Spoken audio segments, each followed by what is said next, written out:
In 1958, Norway was so poor that car rationing was law, and geologists declared the North Sea worthless.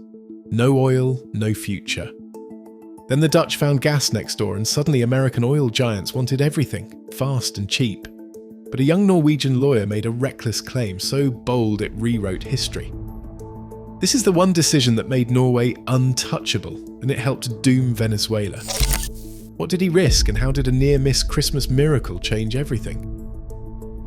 Norway in the late 1950s was a nation defined by limits. Families patched fishing nets by candlelight, children wore hand-me-downs, and even a car was a luxury rationed by law until 1960.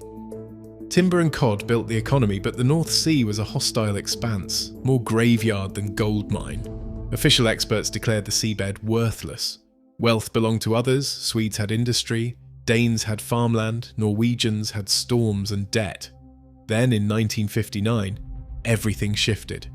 Dutch drillers struck a massive gas field at Groningen, a few hundred kilometers to the south. Suddenly, the same bleak geology that Norway had written off began to look suspiciously promising. American oil giants noticed. They arrived with briefcases and bold offers. One company, Phillips Petroleum, proposed a deal: exclusive rights to Norway's entire continental shelf for a monthly fee, barely enough to buy a few Oslo apartments. For a poor country, the temptation was real, but Jens Evensen, a young lawyer with a taste for risk, saw the trap. Instead of signing away the future, he reached for international law and drew a line.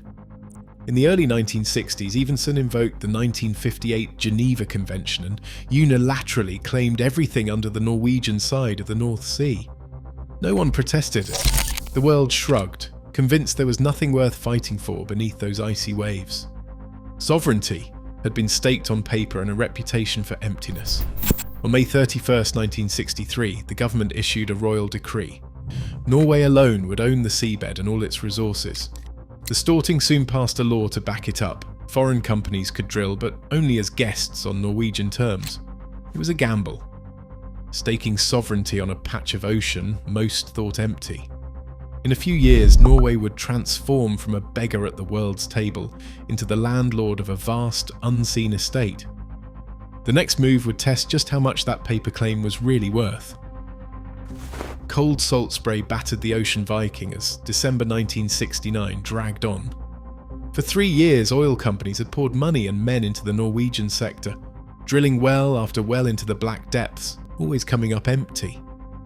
Across the North Sea, more than 200 holes had been punched through the seabed, with nothing to show but disappointment and mounting losses. In Norway's blocks, the dry holes piled up. Each new attempt felt more desperate than the last. Phillips Petroleum, the American operator clinging to Block 2-4, was running out of patience, and so were their partners. Their contract included a penalty clause: drill one more well or pay for the privilege of quitting. The crew aboard the Ocean Viking faced a bitter North Sea winter, ice forming on steel railings, Christmas just days away. Spirits were low. The only thing thicker than the fog was the sense of futility. Then on December the 23rd, the drill bit hit something different. Pressure gauges jumped. The mud returned to the surface with a slick, unmistakable sheen. The geologists stared at the readings, then at each other. After so many failures, it seemed impossible.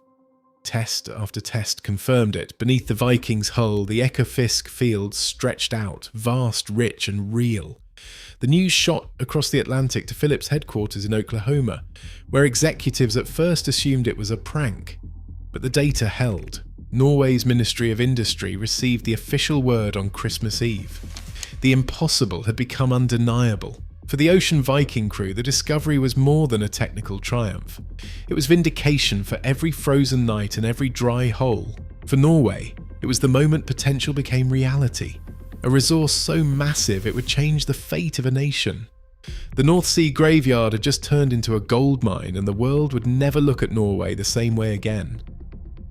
Farouk al-Qasim arrived in Oslo with a suitcase and a question that would haunt every Norwegian cabinet meeting for the next 50 years. Did Norway want to become an oil nation, or just a nation that happened to have oil? He had seen the curse firsthand in Iraq, quick fortunes followed by collapse. Oil could build a country or it could break one. In 1970, Norway stood at a crossroads surrounded by cautionary tales. Venezuela and Nigeria had both struck black gold and watched their economies unravel. Currencies soared, factories shuttered, and corruption seeped through every crack. The Groningen gas boom in the Netherlands offered its own warning, choking out other industries. The lesson was clear: easy money destroys discipline. Norway's answer came in the form of 10 rules in 1971. These principles put the state in charge. All oil beneath the seabed belonged to the people, not to foreign firms or fast-talking lobbyists. Oil would be brought ashore and processed in Norway, building jobs and know-how. Every foreign company had to teach Norwegians how to do the work themselves. A year later, the government created State Oil, a state oil company that acted as watchdog, university and silent partner. Any foreign operator drilling Norwegian fields had to split the bill with State Oil and share their secrets. If a company wanted a license, it also had to accept a Norwegian at the table, listening and learning. It was legal corporate espionage written into law. Then came the real test, the 78% tax. Oil companies called it robbery and threatened to pack up and leave. But Norway knew what Ekofisk was worth.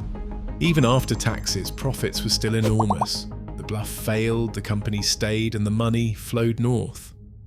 But oil also brought danger. In 1980, the Alexander Kielland platform capsized in a North Sea storm, killing 123 workers. The disaster forced Norway to write the world's strictest safety rules, regulations paid for in blood. From that point, every barrel drilled came with a promise: profit would never come before safety. The country had armoured itself not just against the resource curse, but against the easy temptations that had destroyed so many before. Oil money poured in, but Norway locked it away behind a vault door of its own making. In 1990, Parliament created the Government Petroleum Fund, a financial quarantine for oil profits. The first deposit, just $300 million, arrived in May 1996. Instead of flooding the economy, every krone was sent abroad, invested in global stocks and real estate, out of reach of politicians and lobbyists. The idea was simple: protect the currency, shield other industries, and keep the oil curse at bay.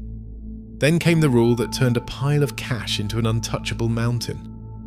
In 2001, the government set a hard ceiling. Only the fund's real return could be spent each year. At first this meant 4%, then as the world economy changed, it dropped to 3%. Spend the interest, never the principal.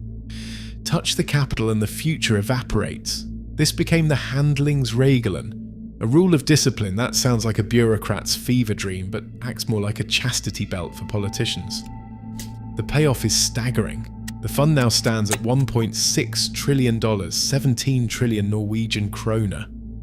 It owns a piece of nearly every major company in the world, holding 1.5% of all listed equities.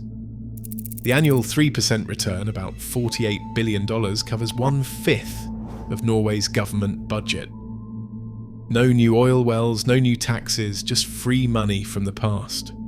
Alberta, Canada found oil at the same time and set up its own fund.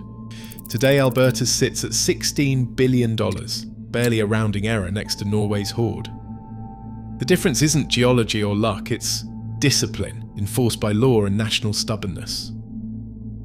Norwegians drive Teslas powered by waterfalls while the fund grows fat on the world's fossil fuel addiction. In 2023, 80% of new cars sold were fully electric. The country that sells oil to everyone else barely burns any itself. Yet roads still have potholes. The joke goes, fix it today, lose your pension tomorrow. It's a nation of lottery winners who act like paranoid accountants, delaying gratification, trusting the system, and quietly building a fortune the world can't touch.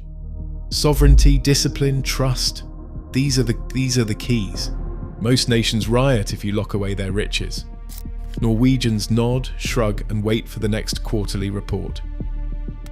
Norway's $1.6 trillion oil fund now shapes global markets and ethics, while Venezuela's reserves fuel crisis.